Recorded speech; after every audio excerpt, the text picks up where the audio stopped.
Les gens disent qu'un chrétien ne peut jamais être un sorcier, mais qu'un chrétien peut être envoûté. Ah, un chrétien, puis-je vous surprendre?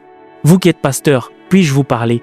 Il y a des prophètes, entre guillemets, et il y a des ministres, entre guillemets, qui lorsqu'ils prennent votre micro et qu'ils regardent certaines personnes que Dieu a bénies dans votre église, ils les envoûtent. C'est pourquoi il y a tant de manigances lorsqu'un pasteur se rend quelque part pour prêcher et que nous demandons à une autre personne qui sont les gens riches aux alentours.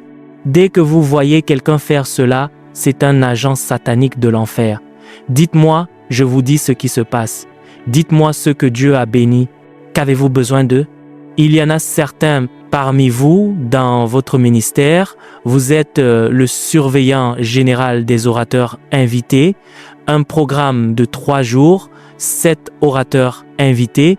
Quand vous amenez des orateurs invités, vous obtenez des membres invités. Faites croître votre église vous-même. Suis-je en train de parler à quelqu'un ici?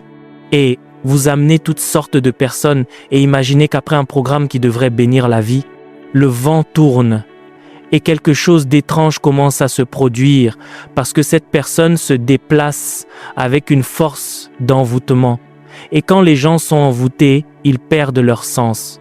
Galates 3 verset 1. Qui vous a envoûté, ô Galates insensés? Une fois que les gens sont envoûtés, ils commencent à se comporter comme des fous. Qui vous a envoûté? Qui a envoûté l'église de Galatie? L'église galatienne était une église riche. C'était une église qui avait la compréhension des réalités de la nouvelle création. C'est dans l'église galatienne que le Seigneur a dit « Christ vous a racheté de la malédiction de la loi ». Pourtant, ils ont été envoûtés. Suis-je en train de parler à quelqu'un ici? Il y a beaucoup de gens qui ont été envoûtés. Un homme se réveille tout d'un coup, il prend ses bagages, il dit que il quitte la maison, c'est un pasteur, ce n'est pas un sorcier, mais il est envoûté. Un membre, pourquoi ne viens-tu plus? Je ne me sens pas de prier. Il ou elle a été envoûté. C'est une personne que vous voyez prier, parler en langue parce que une fois que vous laissez une ouverture, l'envoûtement arrive sur la plateforme de la faiblesse de l'individu. S'il s'agit d'un individu qui est conscient des prophéties, un prophète envoûté le capturera. S'il s'agit d'un individu qui est conscient de l'argent, quelqu'un dans les affaires lui donnera une référence pour une affaire qui le capturera. L'envoûtement vient donc sur la plateforme de votre faiblesse. Suis-je en train de parler à quelqu'un ici? Regardez tous les fils d'Abraham depuis Abraham lui-même. Ils ont été envoûtés. Chaque fois que Léna voit une belle femme, Abraham a vu Sarah, elle était belle à regarder. Isaac a vu Rebecca, belle à regarder. Alors Satan a stratégiquement positionné des femmes sur leur faiblesse. Ce que vous appelez autel ne prospère que sur votre faiblesse. C'est pourquoi vous ne pourrez jamais briser les fondements uniquement par la prière. Vous devez vérifier la faiblesse que les membres de la famille possèdent et faire de cette faiblesse votre force. Comment faites-vous de cette faiblesse votre force? Recherchez des personnes pour qui cette faiblesse est leur force. De sorte que chaque fois que vous êtes près d'elles, vous ne soyez pas à l'aise de pratiquer cette faiblesse. Personne ne me suit du tout. Quand votre père était avare, très avare, vous savez que c'est un schéma familial. Devenez le meilleur ami d'un donateur pour qu'il se moque de votre avarice. Il vous provoquera pour votre avarice. Ainsi, quand vous sortirez de cet esprit d'avarice, vous aurez progressé parce que la force, vous aurez beau prier contre l'homme fort. Vous serez fatigué tant qu'ils ont un élément en vous. C'est pourquoi Jésus a dit, « Le prince de ce monde vient et il n'a rien en moi. » Regardez la prière du Seigneur. Pouvons-nous la réciter? Notre Père, bonjour, ton royaume.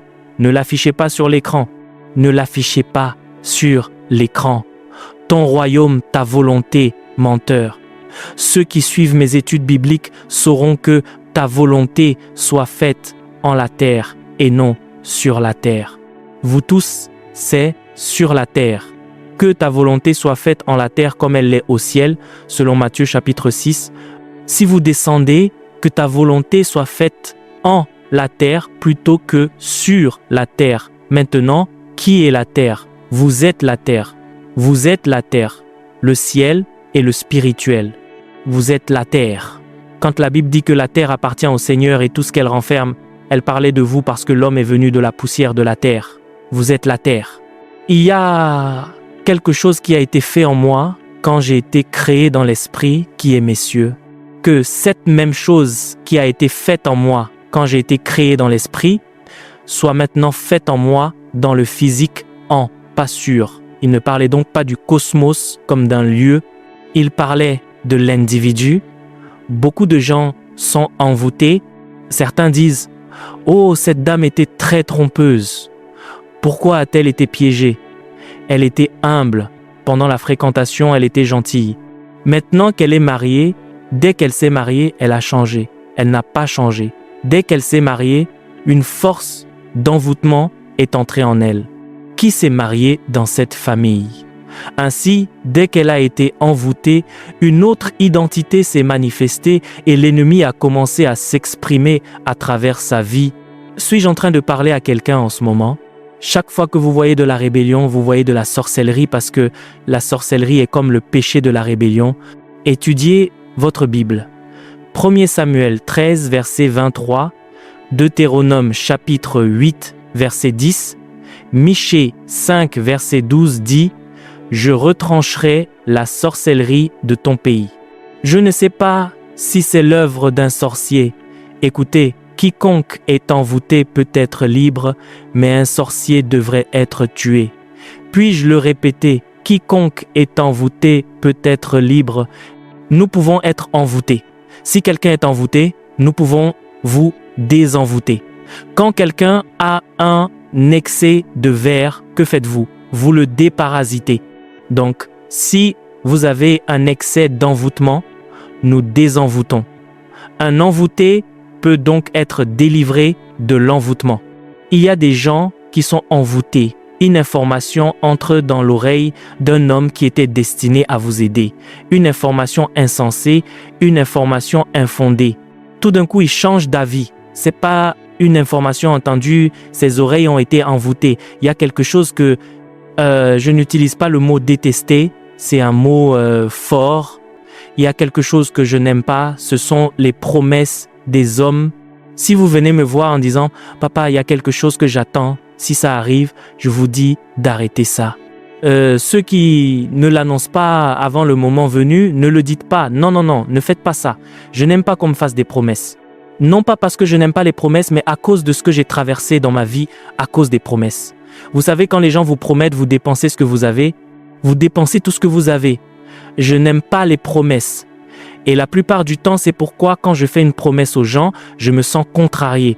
Pas pour la promesse, mais pour l'esprit des gens qui attendent. Il y en a certains parmi vous, vous avez déjà dépensé l'argent dans votre tête. J'ai vu. Oh Seigneur, vous ne voulez pas savoir. Quelqu'un m'avait promis en 2008, quelqu'un a promis de nous donner 60 bus d'église.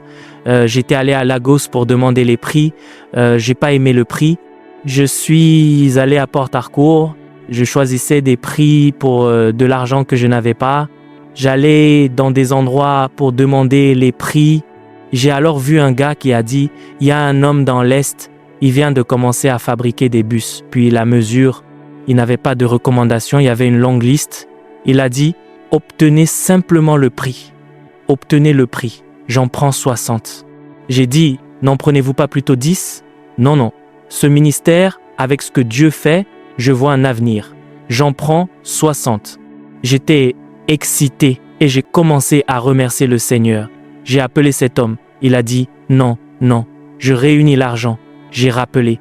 En fait, j'avais déjà commencé à élaborer une stratégie. Que dois-je faire? Comment vais-je payer 60 chauffeurs? Qu'est-ce que je fais? Oh, d'accord. Pas de problème. Je m'étais dit que j'allais en garder environ 30. J'allais en partager 15 autres pour certaines des jeunes branches que nous avions et je chercherais des ministres de Dieu qui ont des problèmes de mobilité pour leur en donner. J'ai appelé et appelé et appelé. J'ai appelé et appelé et appelé. J'ai appelé cet homme. J'ai prié. J'ai commencé à prier. J'étais comme un agent de sécurité. Je priais pour lui. Rien ne devait lui arriver. Il ne devait pas mourir. Il ne devait pas être malade. Je priais et priais et priais. Ce gars ne faisait rien. Après un moment, il m'a appelé. Oh, désolé, désolé. Après environ 1 mois, quand j'ai vu, j'ai dit merci Seigneur. Monsieur, j'étais juste là. Oh, désolé, désolé, j'y travaille, j'y travaille. Et après 1 mois d'appels répétés, j'y travaille. Je lui ai envoyé un message. J'ai dit, s'il vous plaît, pouvez-vous me donner un oui ou un non? Il m'a envoyé un long message d'insultes, d'abus, me demandant quel argent je lui avais donné pour qu'il le garde. Il a dit beaucoup de choses. J'ai répondu, depuis ce jour, ne me promettez rien, je veux bien dormir. Ne me promettez rien. Des politiciens sont venus, monsieur, si je deviens gouverneur. Alors que vous franchissez la porte, je ne prie pas pour vous parce qu'il y a quelque chose que je veux de vous. Je prie pour vous pour un meilleur État. Je prie pour vous parce que vous devez donner les dividendes de la démocratie. Je ne fais pas de promesses aux gens. Je les surprends. Je ne fais pas de promesses aux gens. Parce que j'ai été une victime. Parfois, les noms de Dieu ont été fondés sur les expériences des hommes. Vous ne pouvez pas connaître Jéhovah Rapha, vous ne pouvez pas connaître Jéhovah Shalom si vous n'avez pas cherché la paix. Quand vous trouvez enfin la paix, Jéhovah Shalom prend tout son sens pour vous. Quand vous trouvez la subsistance et la provision, Jéhovah Jireh devient pertinent pour vous. Les noms de Dieu ont été fondés sur la plateforme des expériences des hommes, la sorcellerie. Je peux vous dire que la sorcellerie a balayé des mariages.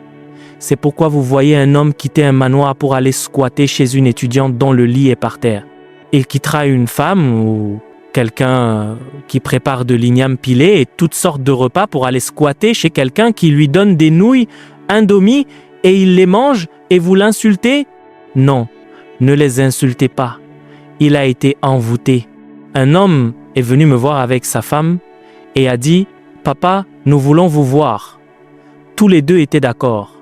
Ils ont dit « Vous nous avez mariés, vous nous avez unis. Nous sommes donc venus pour que vous nous désunissiez. Vous avez béni le mariage. Maintenant, nous voulons nous séparer en paix. Et j'avais un problème. Quand je me préparais pour le ministère, j'ai appris comment unir. Je n'ai pas appris comment séparer. Ils ne m'ont pas appris cela à l'école biblique. Ils m'ont menti. Ils ne m'ont pas dit qu'il y avait un moyen d'eux. Alors j'ai dit à l'homme, je ne sais pas comment faire ça. Il a dit, juste, n'importe quoi. Dissolvez-nous simplement. Il a pris la bague, l'a posée sur la table. L'homme a pris la sienne, l'a posée sur la table et j'ai dit, parlez-moi, que se passe-t-il? L'homme a commencé à parler et quand il a parlé, j'ai dit, c'est bon, que s'est-il passé? Il a continué à parler, ça n'avait pas de sens. Il a parlé, la femme était silencieuse. Quand elle a commencé, vous savez que on ne peut pas discuter avec une femme, elle gagnera. C'est pour cela que les avocats portent une perruque. Pour gagner un argument, il faut être une femme. Pour vous, c'est pourquoi les avocats doivent porter une perruque. Pour gagner un argument, il faut devenir une femme. Quand elle a commencé la sienne, j'ai dit. Quand je dis d'accord, quel est le problème? Parce que ni l'un ni l'autre ne disaient des choses sensées. Je pouvais voir des gens dont les yeux avaient été couverts. Mari envoûté, femme envoûtée.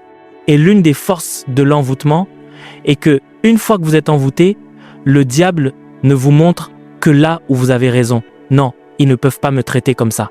Mais le diable ne vous montre pas quand vous avez été bien traité. Le diable ne vous montre pas quand vous avez reçu des choses que vous ne méritiez pas. Le diable vous montre que ça aurait pu être plus. C'est peu, vu la façon dont je suis traité.